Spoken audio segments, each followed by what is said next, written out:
അമേരിക്കയിൽ Donald Trump ഭരണത്തിലേറിയ ശേഷം ഏറ്റവും കൂടുതൽ ഭയപ്പെട്ട സംഘടന ഏതാണെന്നറിയാം. അതായത് ഭയപ്പെട്ട ഭീകരവാദ സംഘടന ഏതാണെന്ന് ചോദിച്ചാൽ അത് ഹമാസ് അല്ല, ഹൂതികളല്ല, ഹിസ്ബുള്ള അല്ല, മറിച്ച് ഇസ്ലാമിക ഭീകര സംഘടനയായിട്ടുള്ള ഐസിസ് ആണ് എന്ന് നമുക്ക് പറയേണ്ടി വരും. കാരണം ഐസിസിനെ തീർക്കും എന്നായിരുന്നു അമേരിക്കയുടെ ഇപ്പോഴത്തെ പ്രസിഡന്റായിട്ടുള്ള ഡൊണാൾഡ് ട്രംപിന്റെ ഏറ്റവും വലിയ പ്രഖ്യാപനം എന്ന് പറയുന്നത്. ഇപ്പോൾ ഇറാഖുമായി സഹകരിച്ച് ഐസിസ് കേന്ദ്രങ്ങളിൽ വമ്പൻ ആക്രമണം നടത്തി ഐസിസിന്റെ തലവനെ തന്നെ തീർത്തിരിക്കുകയാണ് ഡൊണാൾഡ് ട്രംപ് അല്ലെങ്കിൽ അമേരിക്ക എന്ന റിപ്പോർട്ടുകളാണ് പുറത്തു വരുന്നത്.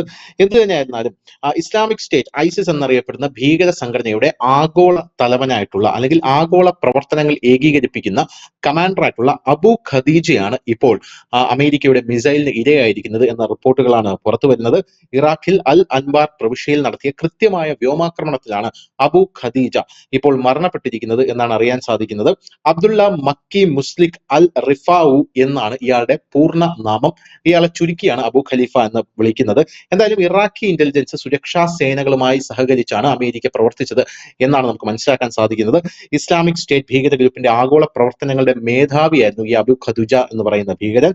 ആഗോളതലത്തിൽ ഗ്രൂപ്പിന്റെ രണ്ടാമത്തെ കമാൻഡറുമാണ് ഇയാൾ. മാർച്ച് 13 നടന്ന ആക്രമണത്തിൽ മറ്റൊരു ഐസിസ് പ്രവർത്തകനും കൊല്ലപ്പെട്ടു എന്ന റിപ്പോർട്ടുകളാണ് പുറത്തു വരുന്നത്.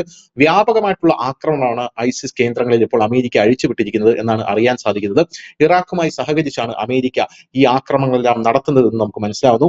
US സൈനിക ഉദ്യോഗസ്ഥരുടെ അഭിപ്രായത്തിൽ ലോകമെമ്പാടുമുള്ള ഭീകര ഗ്രൂപ്പിന്റെ ലോജിസ്റ്റിക് ആസൂത്രണം, സാമ്പത്തിക മാനേജ്മെന്റ് എന്നിവയെല്ലാം അബു ഖദീജയാണ്. ഇവയുടെ എല്ലാം മേൽനോട്ടം വഹിച്ചിരുന്നത് ഈ ഭീകരനായിട്ടുള്ള അബു ഖദീജയാണ്. അയാളാണ് ഇപ്പോൾ കൊല്ലപ്പെട്ടിരിക്കുന്നത്.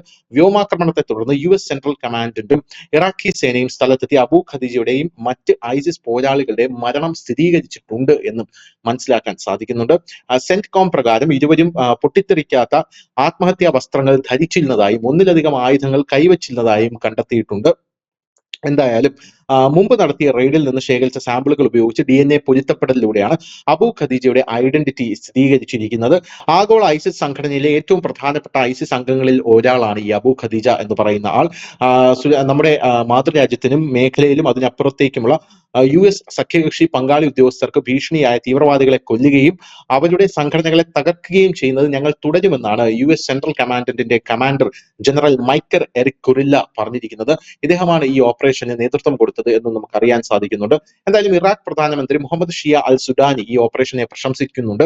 അബു ഖദീജയെ ഇറാഖിലെയും ലോകത്തിലെയും ഏറ്റവും അപകടകാരികളായ തീവ്രവാദികളിൽ ഒരാൾ എന്നാണ് അദ്ദേഹം വിശേഷിപ്പിച്ചത്. എന്തായാലും ഇതിന്റെ പൂർണ്ണമായിട്ടുള്ള ഇതിന്റെ ഉത്തരവാദിത്തം ഡൊണാൾഡ് ട്രംപ് ഏറ്റെടുക്കുന്നു എന്ന് അദ്ദേഹം പറഞ്ഞിട്ടുണ്ട്. അതിന്റെ ക്രെഡിറ്റ് തനിക്ക് ഉള്ളതാണ്, അമേരിക്കയ്ക്കുള്ളതാണ് എന്നാണ് ഇപ്പോൾ അമേരിക്കയും അവകാശപ്പെടുന്നത്. News desk news India Malayalam.